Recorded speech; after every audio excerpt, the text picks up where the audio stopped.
신앙생활 하는 중에 우리 앞에 문제가 놓일 수 있습니다. 고난이 많을 수도 있습니다. 또 사람이 어찌할 수 없는 어려움을 만나기도 합니다. 그때입니다. 사람들은 이렇게 계획하고 저렇게 계산하고 이렇게 합니다. 그런데 잊지 마세요. 신앙인은 어려울 때, 혼란할 때에 사람의 계획을 쫓아가는 게 아니고 하나님의 뜻이 무엇인지 기도하면서 찾는 겁니다. 과연 하나님의 뜻이 뭘까? 하나님의 계획이 뭘까? 아무리 물어봐도 아무리 기도해봐도 안 보일 겁니다. 그래서 더 기도하는 겁니다. 내 뜻이 아니고 내 기준이 아니고 내 계획과 야망이 아니고 하나님의 계획입니다. 하나님의 뜻입니다. 신앙인은 그렇습니다. 왜냐? 하나님이 막을 수도 있는데 허락했거든요. 문제를, 고난을, 갈등을, 환난을. 그러면 거기 하나님의 계획이 있습니다. 그래서 그 하나님의 뜻을 놓고 끊임없이 기도합니다. 그러나 하나님의 뜻을 놓고 기도하다 보면 내가 범하지 않는 실수들이 있습니다. 그게 나를 살리는 겁니다. 하나님의 뜻을 놓고 기도하지 않으면 사람의 생각이 앞서가지고 실수를 범합니다. 사람의 계획이 앞서서 또 손해를 봅니다. 그건 신앙인이 하는 지혜가 아닙니다. 신앙인의 지혜는 도저히 이해 안 될 것 같은데도 어찌 할 수 없는 것 같은데도 그때도 하나님의 뜻을 구합니다. 하나님의 뜻이 뭘까? 하나님의 계획이 뭘까? 그걸 놓고 기도를 집중해서 하다 보면은 하나님이 슬슬 하나님을 의지하고 소망하는 것 때문에 하나님이 슬슬 실타를 풀어가면서 하나님이요 하나하나요 열어가십니다. 잊지 마세요. 우리는 하나님의 뜻을 제껴놓고 내 생각, 내 고집, 내 기준, 내 동기, 내 야망 그것을 밀어붙일 때가 있습니다. 바울 팀은요 전도 현장에 가서도 사람 살리러 전도 현장에 가서도 밀어붙이는 게 아니고 기도하면서 성령이 들어버렸습니다. 뭐예요? 하나님의 뜻을 놓고. 그러니까 하나님 어떻게 할까? 마게도냐 환상을 통해서요 세계 역사를 뒤집을 만한 응답을 주십니다. 잊지 마세요. 우리는 우리 생각에 가득 차가지고요 하나님의 뜻도 모르고 하나님의 말씀도 안 들리고 하나님을 향한 기도도 안 되고 이 상태에 말려들었습니다. 하나님의 원하시는 게 아니고요 신앙인의 자세도 아닙니다. 하나님을 정말 믿는 신앙인은요 하나님의 뜻을 구합니다. 심지어는요 뭐 꼭 문제만 올 때만 평상시도 그렇습니다. 중요한 하나님의 뜻을 놓고요 기도하면서 어쩔 때는 아무리 기도해도 응답보다도요 더 꼬이고요 더 막히고 더 답답하고요 더 힘들 수도 있습니다. 그걸 하나님이 허락하셨어요. 그게 하나님의 방법일 수도 있어요. 뭘요? 진짜 응답을 주시기 위해. 진짜 우리 하나님의 뜻은 언제든지 내 계획과 내 방법과 내 기준을 벗어납니다. 한 번도 어김없이. 그래서 우리는 하나님의 뜻을 구합니다. 두 번째입니다. 하나님의 뜻을 구하면서 사실은 하나님의 뜻을 구하면서 하나님의 뜻이 안 보입니다. 보이는 사람도 있겠지만은 대부분 안 보입니다. 그때 어떡합니까? 아무리 기도해도 하나님의 뜻이 안 보이는데 어떡합니까? 하나님의 뜻이 보일 것 같으면 쉽게 되겠죠. 하나님의 뜻을 안 보이니 믿음의 신앙 고백을 하는 겁니다.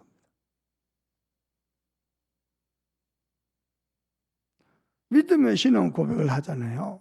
그러면은 그 고백을 하나님 받으십니다. 그리고 하나님이 사슬 떠요. 하나님의 뜻을 이루어가는 퍼즐을 하나하나씩 맞춰갑니다. 믿음의 신앙 뭡니까? 저와 여러분 하나님의 기쁨이고 하나님의 보배입니다. 하나님의 마음을 답답하게 하는 게 아니고 하나님의 기쁨입니다.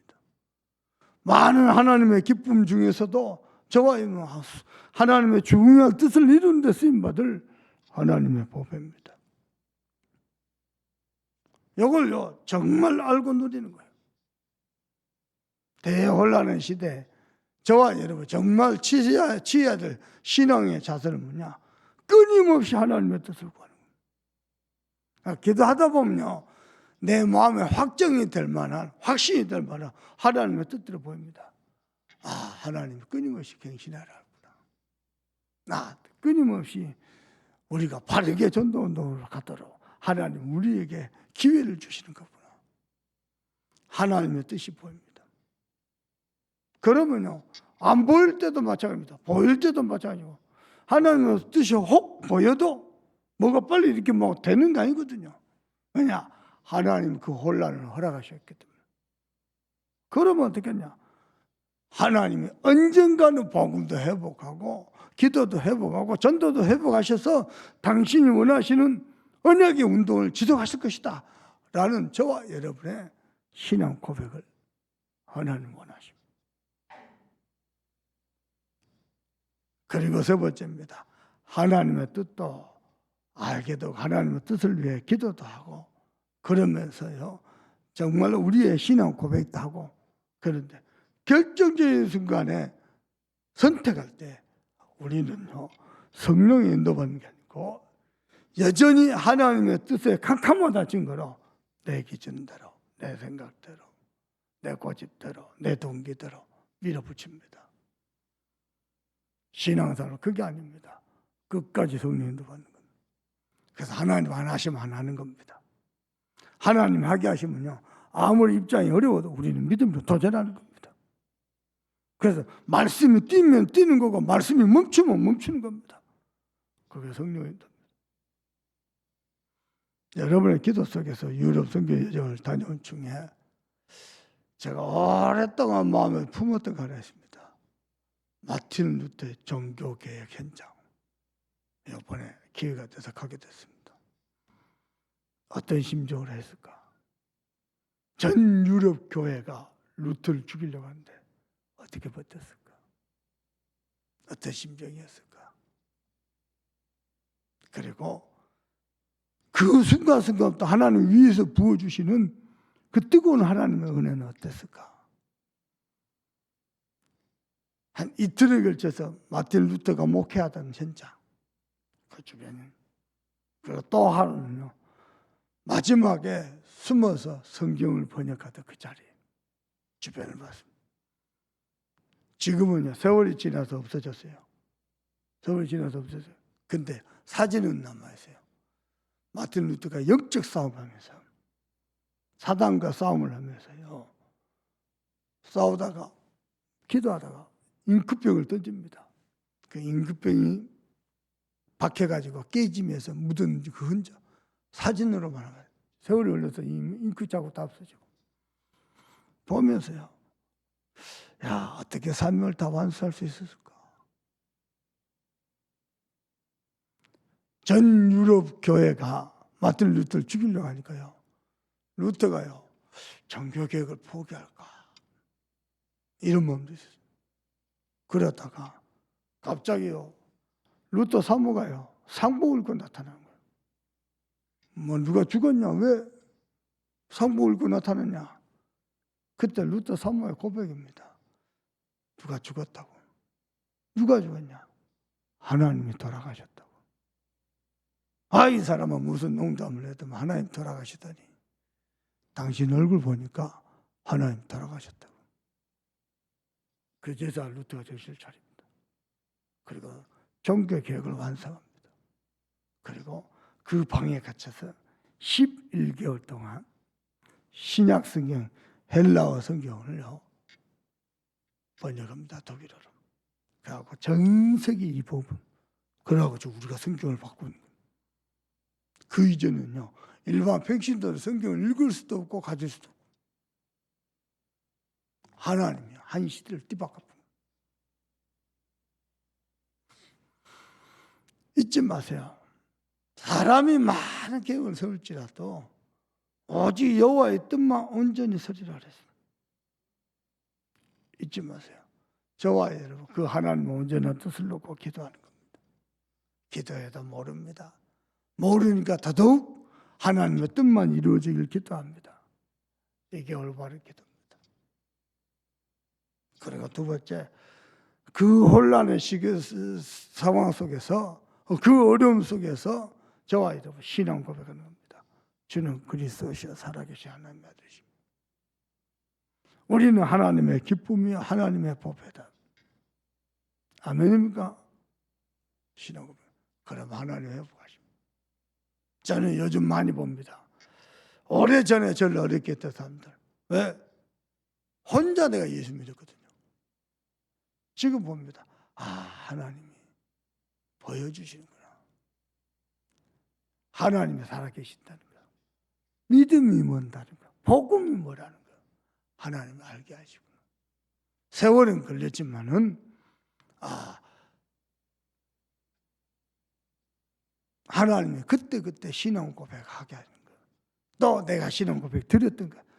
저라고 뭐 불신앙 안 하고 뭐 온전히 믿으면 그러지 못했을 겁니다. 틀림없이. 그런데 하나님 그 믿음의 고백을 들으셨다는 거. 하나님 의지하고 소망하는 것을 들으셨다는 거. 그래서요, 시간이 지났지만은 하나님 모든 것을 다 회복하고 다 살리신다는 거. 보게 하셨습니다. 그리고 세 번째입니다. 우리는 끝까지 성령의 인도 받습니다. 하나님의 문을 안 여시면 안 하는 겁니다. 하나님은 문을 여실 때는 상황은 안 좋지만 과감하게 도전하는 겁니다. 그러면 어떻게 말까? 정확한 말씀을 따라서. 여러분이 말씀 잡고 언약 잡고 기도하면은 하나님은요, 하나님의 놀라운 계획을 이루십니다. 심지어는요, 어려울 때에 하나님의 뜻을 품고 결단했던 것은 하나님의 영원한 계획을 이룹니다. 잊지 마세요. 그거 외에는 전부 헛되고헛됩니다. 하나님의 뜻도 모르고 신앙 고백도 안 되는데 응답이라고 자랑하고 그게 응답이 아니다는 겁니다. 축복이라고 자랑하고 그게 축복이 아니라는 겁니다. 잊지 마세요. 잊지 마세요. 전도자가 말씀했습니다. 모든 게 헛됩니다. 그게 전부 뭐냐? 바람을 잡는 것 같다. 바람이 잡아집니까? 잡으려고 세게 짐을 질수록 공기량은 작아집니다. 내 손에 있는 공기량은 더 작아집니다. 그죠? 바람 잡는 겁니다. 저와 여러분요, 기도하세요. 기도하고 하나님의 뜻이 이루어진다. 무슨 말인지 알겠습니까? 그러면은 하나님이 저와 여러분을 인도하실 줄 믿습니다. 기도하십시다. 우리는 갈등을 만나면, 문제를 만나면 이게 하나님 뜻이다. 서로 주장하기 바쁠 겁니다. 그거보다도 다 내려놓고 하나님의 온전한 뜻이 무엇인지, 또 여호와의 뜻만 온전히 서도록 끊임없이 기도하시고, 또 끊임없이 신앙 고백하면서 성령의 인도받는 저와 여러분 되도록 기도하시고, 그 은혜 가지고 호세우의 주역으로 쓰임받도록 다음 주 월화수 우리 여수 개포합니다. 하나님이 정말로 흑암 세력을 무너뜨리고 천하보다 귀한 생명을 살리는 캠프가 되도록 위해서 기도하시고, 유광순 목사님 오늘 이 아침에도 성령 충만과 은혜를 달라고 합심해서 기도합니다.